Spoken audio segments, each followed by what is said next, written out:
பிரியமானவர்களே, மத்தேயு 7:24 நான் சொல்லி இந்த வார்த்தைகளையும் கேட்டு இவைகளின்படி செய்கிறவன் புத்தியுள்ள மனுஷனுக்கு ஒப்பிடுவேன் என்று சொல்லப்பட்டிருக்குதுங்க. புத்தியுள்ள மனுஷன் என்றால் யாருங்க?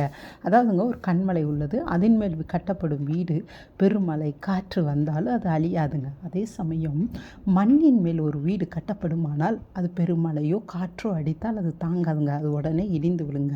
இப்போ கன்மலை யாருன்னு கேட்டால் கன்மலையாகிய இயேசுங்க.